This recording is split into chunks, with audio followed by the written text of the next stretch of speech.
Hey, it's Shabes, and welcome to another edition of AniTube Digest, where we go over the best and not so best anime YouTube videos to come out this week from the 15th of November to the 22nd of November. Alright, I got a request video first up, and I apologize to Ermi because I didn't see the post earlier, and it was supposed to be last week and stuff, and I apologize for that.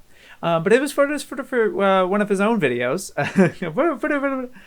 There would be never be another movie like this, Urusei Beautiful Dreamer. And, it's his own video. So I really want, and also I was late on it, so I really wanted to do it like a good justice and like take notes and really give some good feedback. And, it's nice that he ended up choosing a subject that I'm actually kind of touchy about. I have some opinions about this video. A bit of a bone debate. No, it's not that bad. So like, I just want to talk about the technical aspect first. It's really nice. It's really polished. I appreciate the subtitles that are hard coded in. Although there are some spelling weirdness here and there, but the timing and size and actual typesetting and like the existence of subtitles itself was really nice. Although I didn't think your accent was all that bad. I know it's not your first language, but like there are where I don't know how nice to say it. It is. There are worse that are out there that don't have as many like subtitles and things like that, and they just do the closed caption, whatever. Not naming names, just saying. I honestly think you're fine, but I do appreciate the subtitles. It was good, especially when I wanted to like get your precise wording on some things because I took some notes. Yeah, I'm a bit touchy on this subject personally. I've been wanting to make a video on it, but I've always been kind of like, yeah, I don't want to put that out there. I don't know, negativity and not a fan of this movie. I'll get into that. I just want to like talk a little more positive. Not like it's all negative. Like the content of the video was all negative. I disagree with that. And I do want to say that the editing here is good. I like that it felt like three different things kind of going on. Very pause and select inspired with the way you have the wording and quotes like kind of elevated with the black background and stuff, as well as some of Puppet Tool stuff. It felt like a pause and select video very much so in the first chunk when you're talking about Moe. And it's really nicely edited. There's some really cool like After Effects fun stuff in there, and it's really neat. I'm jealous because I'm just getting into After Effects stuff myself, and I'm just like, and I can't even think creatively so far with After Effects. It always feels like I'm doing something wrong. There's just so many options, and it's kudos for using it like this, and it looks really great. And I also like seeing you on camera too. I thought it was a nice surprise. I wasn't expecting that personally, but I think it has the same effect as like a pause and select video where your point gets across even clearer or stronger when it's your face in front of it. I don't know. There's something about it. Not that the writing at all was obtuse or anything. I actually thought it was very easy to follow for the most part. There were little things here and there where again, I'm being very nitpicky because I'll dig into that just as I had to leave you in suspense. But, for the most part, I thought it was a really good delivery and communicable. And again, I didn't think the accent is all that bad anyway, but I do appreciate the subs. So it's a really nicely crafted video. And then I do like the angle this takes from. It doesn't feel like a review so much, but more of the taking from the novelty of Urusei Beautiful Dreamer, which it's not as novel as you think it is, which I'll also go into. Anyway, well, so I guess I'll go into that. I guess I've pretty much run out of nice things. No, I'm just kidding. No, it's just I just want to like add to my notes here. So like the opening, we're talking about Moe and the hook that you have for this and leading into Urusei. Honestly, I completely like having this in the video and stuff. I just was like, all right, this is the request video, and I actually kind of forgot that it was going to be an Urusei video. So when you're going to this like couple minute thing about Moe, I thought it was really interesting, and I like the perspective a lot and the clarification that we treat it as an art style when it's supposed to be a reaction to the art style. Like there's actually plenty of things in some buff, like I'd say some Fist of the North Star stuff could be considered Moe in terms of the feeling it gives you of I don't know, light and fluffy and this cute. I don't know. you'd be surprised if you if you see. It's more of the I mean, it's all the stuff with the fuck. What is her name? It's the girl. It's the girl that she's cute. There are moe elements in Fist of the North Star. What can I say? As well as all the emotional, like the tragic stuff. There's some stuff with that. I don't know. Anyway, weird. But I like that aspect. But it did seem that like once that got to like the pinnacle, like the real shift to that moe comes from is Urusei Yatsura. I think that's a take. And I think that I believe you kind of cite that Moe Manifesto is where he's citing that as the first incident sort of deal. And I think that just kind of led you in. And now I'm talking about Urusei Yatsura, and you don't talk about moe ever again. You know, it felt weird. It felt like you kind of used that interesting thing about moe as a hook just to get to Urusei, like, because you didn't know how else to bring up Urusei Yatsura without just being like. So I watched Beautiful Dreamer because, oh my gosh, I was kind of curious about why or how you got to watching this movie when you very expressly don't want to watch the TV series, it seems. Or maybe you tried and you did. You said, like, you didn't watch the TV show. And, of course, I'm going to have a problem with that. Them's fighting words. Because it's a great show. And it's not just like a simple I wrote that, like, it's actually a lot less rom-com than you would expect. It's a lot zanier. There's a lot more weird experimental stuff. I would say that there's actually some episodes in here that are more experimental than Beautiful Dreamer. Yeah, because you literally don't know what's going on with some of these. And not like in a bad way. In a way that's like really surreal and crazy and interesting. I do think that the franchise as a whole breaks boundaries a lot more than you're giving it credit for. Then they're like, oh, Beautiful Dreamer is this avant-garde, you know, and it is in a way. It certainly has those moments, and I love it for that. I like the movie in that regard, and the music slaps. The soundtrack is amazing, but I really think you discredit. I don't think you give the TV show enough credit, and I don't think a lot of people do anyway.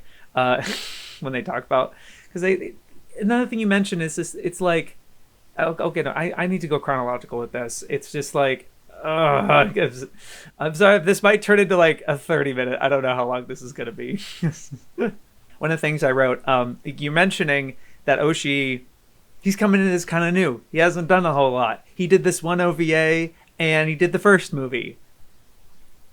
And you seem to completely forget, or I don't even know if you know, he directed the entire first half of the TV series. He does have quite a bit of experience. Like you later in the video, you're just like, oh, he doesn't have a whole lot of imagine a director without much experience. I'm like, he directed a movie, an OVA, and half of a TV series. Never mind all the episode direction and storyboarding he did for other stuff from Piero. You know, like, he's not as much of a rookie as you're painting him out to be. You know, like, I don't know. That was a little weird to me. No, but yeah, that's actually really weird and important. And it's weird that you don't mention that. That, like, he's the director of the TV series for the whole first half for, like, 2 years.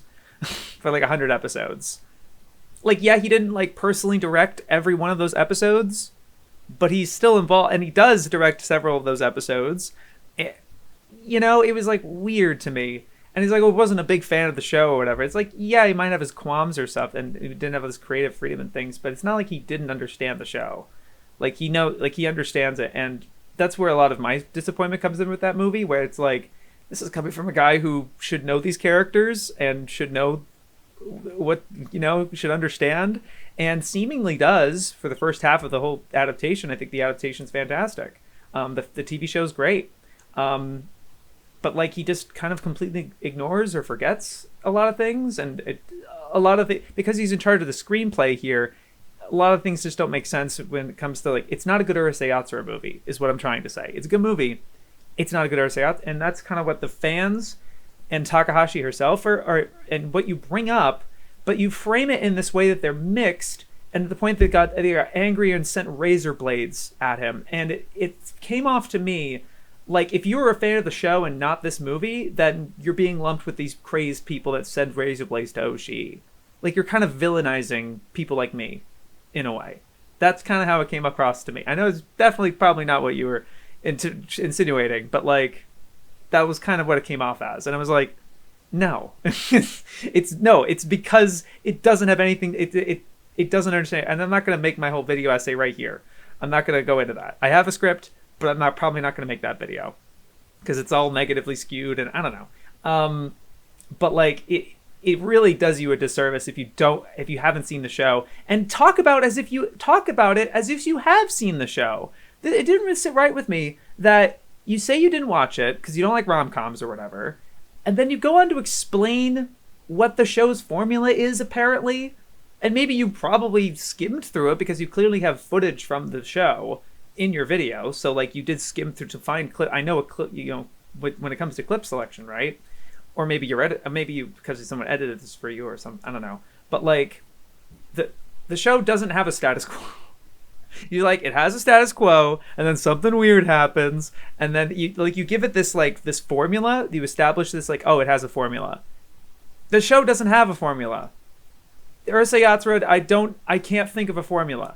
Like, it's any sci-fi wacky show where they're in the middle of they're doing something, and then it spirals into this thing, and there's several episodes where just his house blows up, or they're irreversibly, like, the world's fucked or something. Like, there's a lot of weird shit, and then the episode ends on that weird shit. The big, you could say that you could argue that there is a status quo if there is any, but I can't. It sounds like that's flat out wrong when you're like, then everything goes back to normal. It doesn't. It actually doesn't. It's kind of funny where, and I can see where you're coming from, where it does reset the way Beautiful Dreamer does with these time loops. It is as if the previous episode never happened, because there are plenty of times where Ataru's house blew up, and that's the end of the episode. It's destroyed, and then the episode is as if it didn't happen. And so it is kind of like that. And I can see the connection, and I think that's interesting, but I'll go into that later, where it's like, the way you worded it made it sound like it was insidious or whatever, and it's like, oh, this is justification for not liking the show or something. That was what was coming off to me as well. I'm sorry I'm being so negative. I don't want to come off, this is all stuff that's not video craft per se. I don't know. I guess I'm just talking about the video in a way, and I try not to talk as much about the meat. I don't know what I'm doing. Sorry. Okay, yeah. But I just feel bad, right? Because it's a video you worked on. You wanted me to give the thoughts and stuff like that. But it's because I'm a huge fan of Urusei Yatsura, the show. And then I have my hot take about Beautiful Dreamer and stuff, and this is sort of clashing with it in a way. And that's my bias. I will attest to it. But let me keep reading. Okay, so you even go so far as to say that Lum is the villain here. No. No, she's just not. He uses reading where everyone has to give up their dream for Lum's dream. First of all, this is not her fault. This is Mujaki doing this thing because he does the thing for Lum and he wants her to be happy, whatever. And you could say that it's kind of a weird, maybe that's because she's an object of your second point where she's the object of 80s affection, moe, you want to do things for her, and so Mujaki's doing this weird thing and fucking everyone else's lives up sort of thing. It doesn't make sense. It's uncharacteristic for her to be completely absent and to not care about what's going. She's very flippant in this movie, and it doesn't act the same way in this. Doesn't act the way her character does in the show, where she's more of an active role. She's not just this object and vacant. Oh, this is fun, whatever. Never mind the fact that she doesn't purposely do these. It's more like one false, the Ryunosuke hits on Ataru, Ataru hits on Ryunosuke or whatever, and Ryunosuke disappears. That it's sort of stemming from Lum, but that she's not saying to Mujaki, do these things. She's not directly responsible. And beyond and then the whole thing, again, I don't want to regurgitate what I would say in this potential video, whatever. But this just isn't what her dream would be. I'm sorry. The idea that she's I want to be with these characters live happily ever after thus means a time loop. I don't see what that means. And never mind the fact that none of her friends are there. By her friends, I mean her alien friends that she grew up with. If she actually was having her way and she's like, I want time to stay in place like this, her other alien friends, Ben 10, Koyuki, and Ron, would be there. They're nowhere in this movie. Absolutely nowhere. I don't see why she would want Megane and his camaraderie, the storm, like, over her friends. Like, she's cordial with them, but she's not like best friends with them or something. I don't know.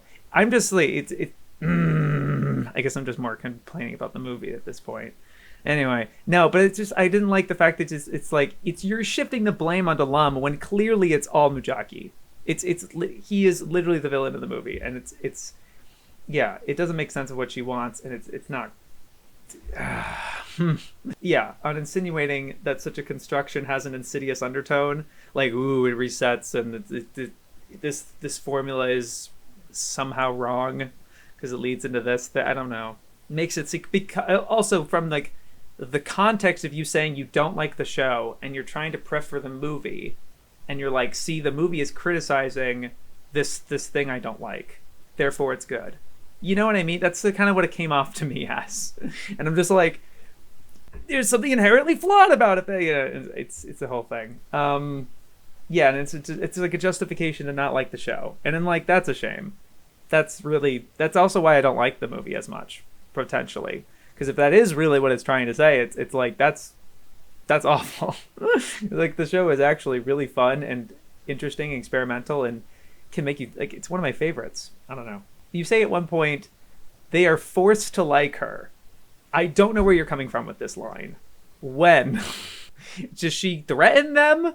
Does Mujaki say you need to like her? Like, it's sort of insinuated. I think there is something yes, almost, but like, you need to give an example for that. You need to actually back that point up. I don't think you talk as much concrete detail as you could in this movie. I think there's a lot you're missing here. Oh yeah, and the angle that you took with Takahashi not liking it and fans being mixed on it, like, not only does it like have that connotation of like, oh, if I'm like if you're like, well, you like the show and not the movie, you're being lumped it like as being wrong almost, or just being on the side of these weirdos, I guess, that send razor blades or something. Not only that, I think it totally erases, like, calling this like, oh, it wasn't a commercial failure, oh, the fans were mixed on it. It erases the fact that this, to me, it remains the single most beloved and mainstream entry in the entire franchise. It, like, more than the show, more than any of the other movies. Like, 4 almost gets there. Like, 4 is kind of starting to get there with, like, at least the hardcore fans, because it's like, okay, this has more to do with Urusei Yatsura, but it is also doing that boundary pushing, experimental, different stuff with the franchise, like Beautiful Dreamer's doing, but it's not as like flaunty, and obviously doesn't have as much breathtaking XYZ in the soundtrack and Oshi's a very talented director, so he can make really captivating imagery. It's like, yeah, but like, you should check out movie 4 if you really think like, if this is the only one that kind of breaks whatever, you know. That movie to me kind of goes over my head. I've only seen it once, and I need to digest it and understand it more. But I can't tell you as a fan of the franchise and stuff like that like, I think there are some episodes that can totally stand on the same plane as Beautiful Dreamer, but B, fucking movie 4, I think a lot of fans are actually being like, yeah, it actually kind of rivals movie 2 in a way, almost. But yeah, the fact that you paint this as like the dark horse, if it's a dark horse in the sense that it's completely outshined the other rest of the franchise, like this is stuff. It's just a way more popular movie than you give it credit for, I think. And then you also say that, and this is like kind of what the title is coming from, there'll never be another movie like this where it takes a popular franchise and does something really different and experimental with it. First of all, no, Oshii did do this 2 more times after Beautiful Dreamer. funny enough, in kind of the same formula, and this is kind of what I've wanted to, where the video mostly steers towards, it wouldn't just be about Beautiful Dreamer. It's the fact that Oshii has done this for Ghost in the Shell and for Patlabor. Patlabor 2 and Ghost in the Shell 2 Innocence. Ironically, it's literally the same pattern where he directed the first movie, Patlabor 1, Ghost in the Shell 1, Urusei Yatsura movie 1, and those three movies are fairly faithful to the source material, and then the second movie does his own thing. He just does his own thing. And not to results that I like, because it happens the exact same way with Patlabor 2, where I didn't think it was a good Patlabor movie. I think it's a good movie, but it's not Patlabor. You know, it's focusing on particular kids. It's a whole thing. Check out Patlabor 2, because it is the exact same situation, and as well as Ghost in the Shell. Like, Innocence doesn't have the major in it pretty much at all. Like, she shows up later at the end of the movie, and it's very similar, where like Oshii just wants to focus on different things and do his own thing or whatever. And to whatever results you might think, you know, it's like it's a different thing. It's different. And I would like to push you a little bit on the idea of being experimental. Do you mean like breaking the norms of the franchise to the point of betraying the franchise? Because that's kind of what I would say what Beautiful Dreamer is doing, in my opinion, as well as Patlabor 2 and as well as Innocence. And in which case, yeah, it would be very rare, because it's kind of unless you're a very like hot, high profile director like Oshii, has a clearly talented guy, you know, like, yeah, give him a Lupin. Yeah, like I wish he got that third Lupin movie. That was inevitably became Babylon, Gold of Babylon. But originally he was going to do something that was very similar, and it actually turned into Angel's Egg eventually. Like, a lot of elements from that scrapped Lupin movie that he was going to work on wound up into Angel's Egg, which is like, holy shit. You know, I'm not knocking the guy. It's more like the choice of doing that and the story choices he does in that way. But basically, it's like experimental. Yeah, what do you mean by that? Precisely, you know? I wanted to say, it's a short note. While 5 months is incredibly short for a movie, yes, it is a lot. I think that you could have compared it to other movies around the same time, rather than move. All your examples are from the 2010s and from like very recent examples. But the 80s are a very different time. Cagliostro was made in 7 months. Nausicaa was made in less than a year, I believe. I'm pretty sure less than a year. The cycle is a lot different for movies like this. And, you know, yeah. I also, isn't movie 2, I might be talking on my ass here, but like, I'm pretty sure the Urusei Yatsura movies in particular were made for television. I'm pretty sure. Because I think there's that 4:3 cut of the movie, right? You know? I might be wrong about that. But in which case, that does change things as well. You know? Like, yes, it's feature length, but I imagine that would change the scenario around a little bit more too. Not to mention as well, like, you factor that, like, this is like a spin-off movie of a franchise that already has a long-running TV anime. So how much pre-production do you really have to do? How much, like, the staff's already in place. You know, you already have a lot of existing assets, character designs, things like that, where a lot of pre-production, I imagine, and for these movies, especially the original movies that you're citing, in those examples, a lot of them seemed like original movies, so there would probably be a lot of pre-production in that, right? I don't know. There's some considering some food for thought in that regard. But I do agree, like, still, 5 months is 5 months. And I think the way that the interview is worded makes it seem like it was a special circumstance for sure. Just something to have a fuller, try to have a, you know, a broader perspective in those things. So I don't know. I don't know how that comes off. I'm sorry if that comes off like dickish. I apologize. But yeah, no, it just is what it is. Yeah, that was pretty much all I had to say. I'm sorry that was kind of harsh. Like, again, I hope that came off okay. I don't know. It's like, yeah, I care a lot about this particular subject, and I've stewed over it for a long time, um, holding myself back from putting my piece out on it and stuff like that. Um, I really like the thumbnail, by the way. It's really gorgeous. I think I complimented on it before. And then again, I think that the actual video craft is really great. And I was like instant. I hadn't even started the video. It was literally like moe. Like the first 2 seconds, I was like, okay, so yeah. Not like I kind of sub regardless with like, but I was like, yeah, this is great. Oh my gosh, I'm so in. And I actually don't know if I've took a closer look at your full. This is the only upload on this channel. Let me look at your other channel. Why you don't have your other channel? Wait a minute.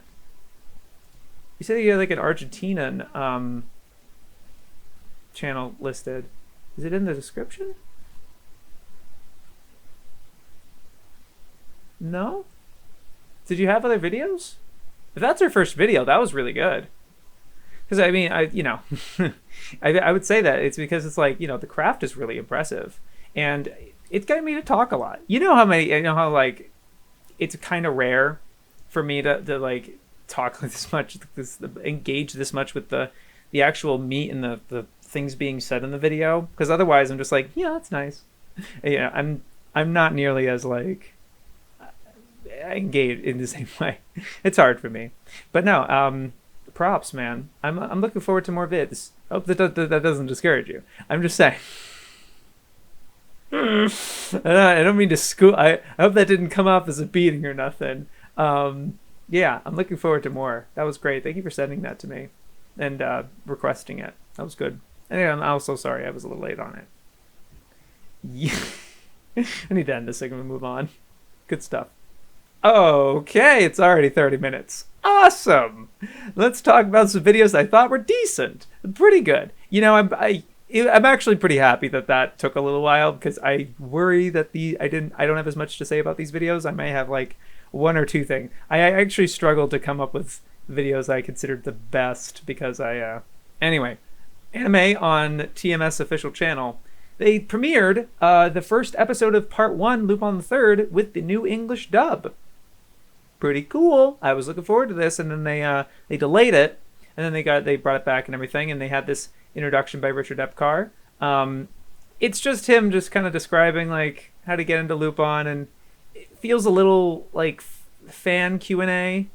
It was a little weird to me, because it's like he's creating these questions for himself. I don't know. It was I wish he talked about the episode in particular and had a little more production history of like why we haven't talked about Part 1 yet, and maybe describe the episode as like how do you like the this is the first great introduction to Lupin and things like that. He just came off as an outsider, like the way he described Lupin, and he didn't see it's weird. And he also like, I'm surprised when he was like, what color jacket would you wear if you were Lupin? And he's like, black. I think there's a black jacket. And then he has, there's a lot of different jackets. And I'm like, yeah, he has he's like, is he probably a lot more? I'm like, 6. He has 6 jackets. He's so far. I don't know. I feel like he would. Kind of expected him to be more intimate with Lupin than what I got here. That's just my 2 cents. I wasn't as whelmed by the introduction. It was good to see him. It is still a nice touch. The episode, however, I love this episode. It's probably one of my favorite Lupin episodes, period. I think it's an incredible debut of him on television. I think it's really remarkable. It's not great video quality. I don't know what happened. It seems like they couldn't get the footage, and they had to screen record the footage. You know how like you screen record some footage and it has a different frame rate or something, and so it's very laggy. So like a lot of the animation looks really bad in terms of the movement of it, and it's not the anime, it's not the episode's fault. I've seen this episode a bunch of times. It doesn't look like that. So I actually ended up like putting the going to Crunchyroll, watching the first episode on on mute while I have like the new, because I just want the audio. I pretty much just wanted to hear the audio and what that was like, and it's a decent job. It's kind of what you expect, and it was good. But like, yeah, don't want. I don't know what happened there. That was really weird. They have a bit of overscan as well. That's when like you're too much of the actual original cell, and so there's a lot of like there's some cuts off a little bit in places. The coloring is different. It seems a little more natural, not as saturated. So that was good, and it doesn't have the frozen doesn't have the frozen grain, which is nice. At least it seems to me. Again, it kind of seemed like a weirdly poor video quality for that thing. It doesn't matter too much to me. This is apparently only lasting for the next couple of days. It'll probably be gone in 2 weeks from this publishing or whatever, or less. So check it out if you want, but eventually the whole thing will come out, I'm sure. You'll see. We'll get to that. Anyway, yeah, I thought it was cool that they premiered it like on YouTube. That was really neat. I would have put it in the best category, but then it's like, what the hell happened to the visual, the video? That was really bizarre. I was recommended this video from this guy Alex. Alex. I get it. Okay. The strangest manga experience I've ever had. Dandadan. I've seen people talk about Dandadan before, but I really liked the energy to this. It really reminded me of Scamboli reviews. It's funny. I can't say demo anymore, like because he had his return and then he just didn't. Okay. Which is it is similar to like demo, but I would say Scamboli is really taking that mantle up. So it actually did remind me more of Scamboli in a good way. I actually really liked the humor in this. I like the kind of the quick-witted and the sharpness, the reactions to the actual manga. It really felt that it felt all the things were visceral, even though you're clearly you're recording a video and you've already experienced it for the first time. It did feel like very immediate, I guess. I don't know. I really enjoyed it in that way. Minimal editing in the way, but I like the thoughts and opinions on this. I thought there was one point that he mentioned how it might get oversaturated. This particular reminds me of Chainsaw Man. Says a lot about Chainsaw Man though. Gotta say, oh boy. I do think it's going to kind of usher this new era, and it's sort of like a very influential title already. Really exciting. But yeah, no, Dandadan was really great. I liked the thoughts, and sorry I don't have too much else to say about it. I just wanted to send that your way. The guy only has how many? He only has 40 subs. So check him out. Let's get him at least to 100 subs. I think he deserves more than that. I'm liking his stuff. Yeah, check it out. Netflix anime talking Cowboy Bebop live action reaction with Trash Taste and Enko. I actually forgot Enko was in this, to be honest with you, because it is kind of the more interesting thing to see Trash Taste reacting to Bebop, which it's funny. Everyone in the comments of this video is just like, can't wait to hear their genuine reaction, their genuine opinion to this. And honestly, the reason I still give this decent, even though there's plenty to nitpick about this, and I've certainly heard it before, and Bebop and everything that's happening right now, people pissing their pants. I still kind of am happy that they're doing this sort of thing, even though it doesn't wholly lend to their genuine opinion. It's like, oh, did you pay for that opinion? And, I get it, but it's still kind of interesting that they're still saying yes to this, and I like the kind of in exposing it in that way. It doesn't convince anybody. So you're like, what's the point of the video? I get people being cynical about it, but I just found it really fascinating. I just found it really engaging in that way, where it's sort of like, what are they going to say about it, and how is Joey and Garnt going to bend over backwards to try to make a compliment out of what they're seeing? Not that I think they're showing stuff from episode 1, and been hearing on the grapevine from people who have been watching all of it and not just screen capping it and moving on. But people watching all of it, they're just like, these early episodes are decent. And then it just kind of does its own thing, and it's like, oh, I've heard not great things. That's understandable, but the clips that they were showing off, they actually do seem pretty decent for the most part. But it is funny that they're kind of holding their tongue, and I find that kind of compelling. Personally, I know it's not authentic, but it's sort of like, you're right, and I feel like Netflix knows too, right? There's something interesting about that and the way it's edited and things like that. Um, it's funny, yeah. I just thought it was interesting. I don't know. I don't have much too else to say about that with like particular things that they said. It's been not a little, a long while since since I watched this video.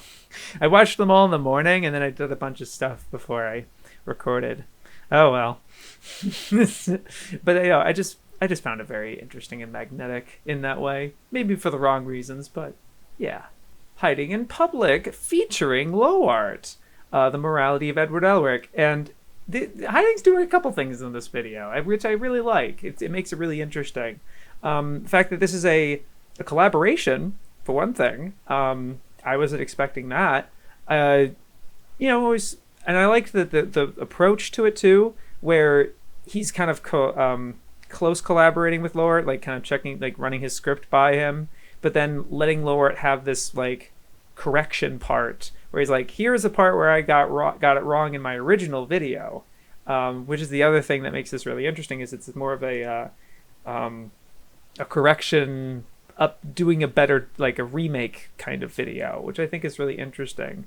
I like the honesty that he brings to it. It's like, that sucked. I spent 8 minutes talking about the fucking trolley problem, and it's cool because it shows that kind of like sense of improvement and things like that, and how to remake a video. I guess I haven't personally had that experience yet, and I think that would be I've remade AMVs, but that's about it. I think that's interesting. And yeah, having putting Laura in as the one is like, here's the part where I got wrong about him killing people, with including O3's adaptation, and then boom, and kind of had that chunk at the end. It wasn't like as much of an effort like back and forth type of thing. And that's okay. I think it was a tasteful way of doing it. Once again, I don't have too much to say about the meat of because I'm not much of a Full Metal Alchemist fan, and so I'm just like, yeah, I've seen both, but. Yeah, it's fine. I think Lord's great, and I really liked that Hiding really gassed him up at the beginning as well towards the end. I really liked he's just like, that dude gave me a chance when no one else would, or just his first person who really believed in the stuff I did when I had like 100 subs. That was great. And then being very transparent about his situation, his content. I think it's funny, right? It's one thing to be synonymous with being personal like Hiding is, and connecting a lot of the things he talks about to his personal mental health and well-being and personal life. But another thing to be like being very fourth wall of like, hey guys, my last few videos have not been performing well, and it's been really dampering my creative drive and output and things, which is fucking feel you, dude. I feel it's fair. I get that. And I'm looking for, I'd say, the game better than I do, Hiding. Like, I'm not gonna educate you. I'm with you in spirit in that way, where the game sucks. I hate playing. I just choose not to play it. But good on you to playing it, I guess. Damn, it happens. And then also the I won't spoil it. I didn't know it was like a secret. Like I know what you're working on as a multi-video project. Like you've talked about it as much in voice chats and stuff. But I didn't know it was like a secret to your channel and stuff. So I won't spoil it here. Or maybe I did already in the last time I talked about your videos or something, unintentionally. I don't know. But yeah, that was cool. But yeah, I enjoyed watching this video. And don't be mad that it's only indecent, okay? Like, look, I don't have much. It didn't like wow me or anything. Like it just, it's Full Metal Alchemist. Like I can only wow it so much. Anyway, I really liked it. It was really interesting. It was good to see. I wanted to talk a little bit about this. This is Anime from Funimation at New York Comic Con 2021. I actually got this confused because Anime New York City just happened this past weekend, and I saw a bunch of people talking about it on the timeline and stuff, and how it had like record-breaking attendance. That's great. But this is about an earlier con, I suppose. I don't know exactly when this happened. Maybe, I guess, a couple months ago at least. But it was really cool, and I just didn't expect it. I'm just kind of like interested that like they kind of made this video of reflection, just kind of talking about it, how nice it was that they were back, and they did all this really cool stuff. They even reached out to the people that proposed at their booth. Like they had this whole Central Park looking booth, and it was so pretty that there's a couple that actually proposed there. So they actually got them on a video chat and they talked a little bit about it, and that was kind of neat. I didn't know too many of the people involved. Like I know, I'm not even gonna try. Like kind of the main person leading the whole conversation. She's very much the face of Funimation. I forget her name, but I'm familiar with her, but the other guys I'm not as familiar with. And I was like, okay, but it sounded like a great experience, and that personal sharing was interesting. It didn't have much. It didn't have this like amazing insight for me or anything, but I'm just happy that sharing something like this, and I don't know, it was cool, and so we're celebrating conventions in general, and it's like this is where your people are at and things like that. I don't know, I thought it was neat. I was also recommended this video from Film Freak, Aspiration from Emptiness, which she's talking about Princess Arete, by the way. Arete? Yeah, I don't know. I haven't seen the movie. I don't know how they pronounce it in the movie. But, talks a little bit about Arete and the background, but mostly trying to steer towards this abstract idea of emptiness and depicted in art, and how that feels, and it kind of gives a cool, motivating, it's an attractive person. Emptiness sounds very like listless and ugh, but it's actually like, in this film evokes very, very powerful and intriguing and emotionally affecting kind of vibes. It is the first time he's talked about an anime, to my knowledge. I looked through this whole channel, and it's mostly like streams and little clips and shit posts and things. And then earlier he did a lot more essay type things. He had a really big video on Owl House and why it's great. Talks mostly about Western animation in that way. But so this is the first time I think that he's talked about anime, and it's also a rare essay from him. But I did enjoy it, and the one thing that I appreciate it, but at the same time I'm just like, it seemed like he kind of ran out of things to say about Arete, and then connected to Ico, the video game Ico, and I actually thought it was a better video when he was talking about Ico, in terms of connecting it to this idea of emptiness. And like, I think he just had it's like, I think Ico's a better idea to connect it to this painting that I talked about at the beginning of the video, and it's literally the box cover, the Japanese box cover for Ico. Like that was really interesting and all that, and I liked him talking about those things. But at the same time, I was just like, isn't this a Princess Arete video? And then like, when do you? And it's like, well, it's hard to connect the two because like they were made at the exact same time, so there's really no likely correlation. But I kind of see a correlation. I would have liked to have a little bit more of that personally, if like maybe so describing the architecture a little more, or because you're right. I think the setting feels like that. The color palette kind of gives off that vibe too. I like the connection, but it seemed like and maybe I'm looking. The more I'm looking at the thumbnail and the fact that it doesn't have Arete or Ico it has it in both of them pretty much in equal measure in the thumbnail. But then the way I think that the Arete seems like the focal character, so I actually didn't even notice that it's Ico in the top right corner of the thumbnail. So that's fair. But that's neither here nor there. Whatever. I did enjoy it. It was interesting. It was just a little disjointed in that way. It just felt like kind of two different videos almost. Pretty cool. And yeah, I did appreciate this update of sorts from Mrcheese talking about Get a Robo Arc. Messy but passionate. I really liked. I think that the best analogy he puts in this video was it's a 9 out of 10 trapped in a 5 out of 10's body, making it the strongest 7 out of 10 he's ever watched. And I think that's a pretty apt comparison. Although I do think the visuals bring it down even more. I think it's more like a 2 out of 10 out of like a 7 to 10 experience, making it like a 5 or so, a 4 or 5. I'm not as much of a fan personally, but I did really like the thoughts and opinion and the praise he gives it, while being completely fair about the visuals. I think very balanced too, because he does he does roast the design, like the movement of the designs, right? Because they are manga accurate. I can't knock that either. I do agree that it's great to see Ishikawa's designs actually transfer to animation, like Miraku, and not so much the other OVAs and things like that. It never does his designs the same way, which I always kind of wished for. So I like seeing it in arc, but it's just too bad. Too bad to see it in action. Like the actual animation director behind this was not with it. They probably rushed for time, or I don't know what happened. It's not great looking. But I do like his thoughts here. Appreciated them.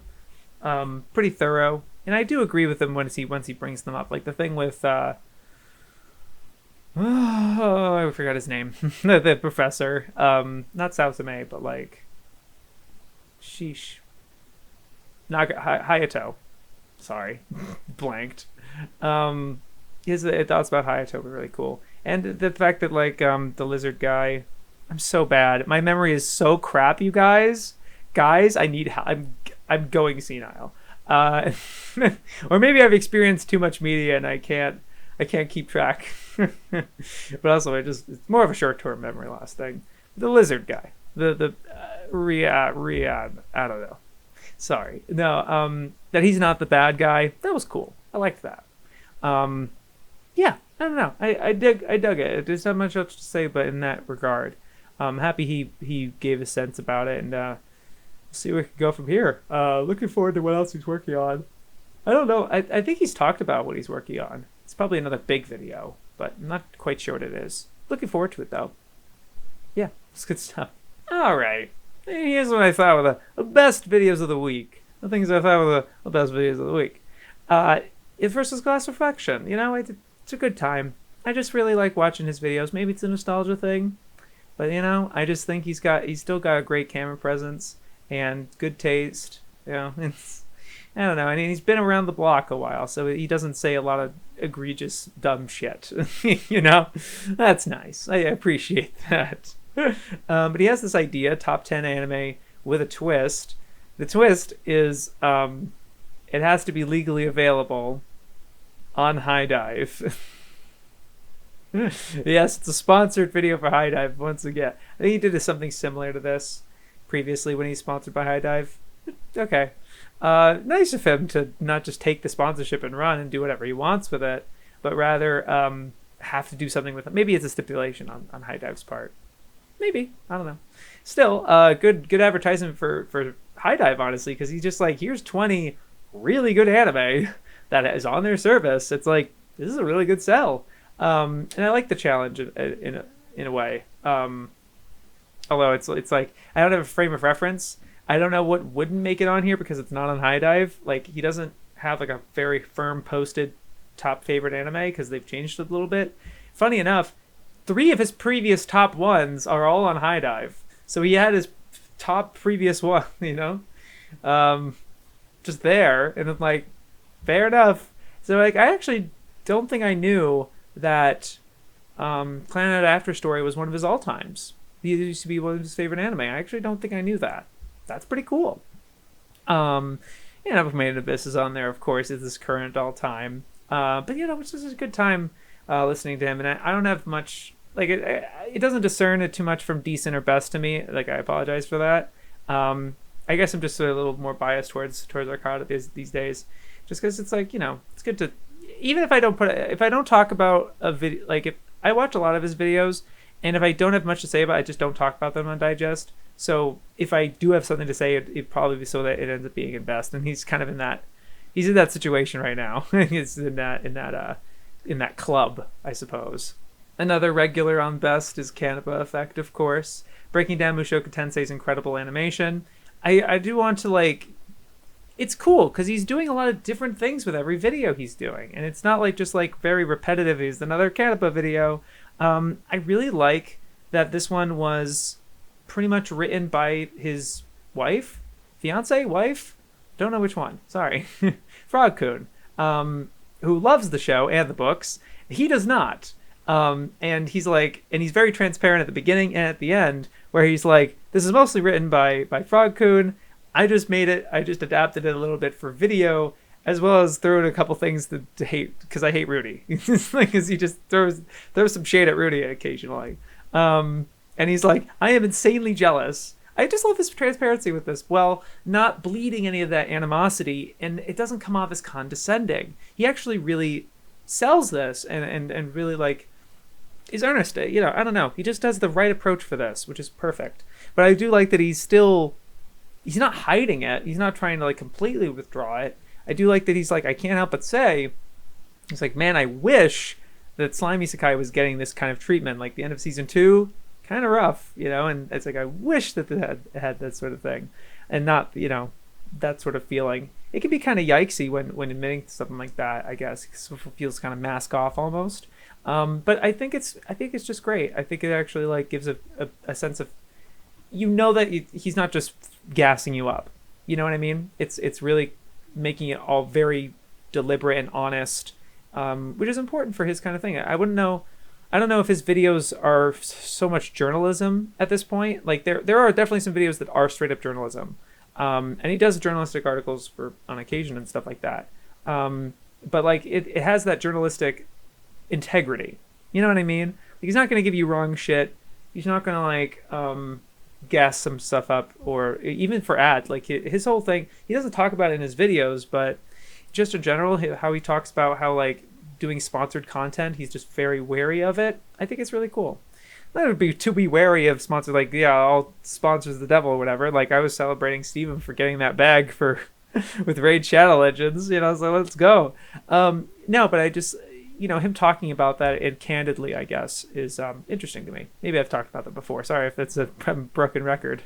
But yeah, no, great video, honestly. And I was also really happy that, you know, really bringing that forward, and it's like why Mushoku Tensei is actually a very notable adaptation, and something that I'm certainly interested in keeping an eye on. I'm not watching it right now because I want to wait for it to be fully done, but we'll see. That's the thing, though. It's a full series. It's like it's a light novel that has an ending. I can't believe it. You know what I mean? That's exciting to me. And to see it have a full adaptation will be excellent. Looking forward to it. Anyway, yeah. Great video, of course. Best Guy Ever. I really liked this video for where Deltarune is going.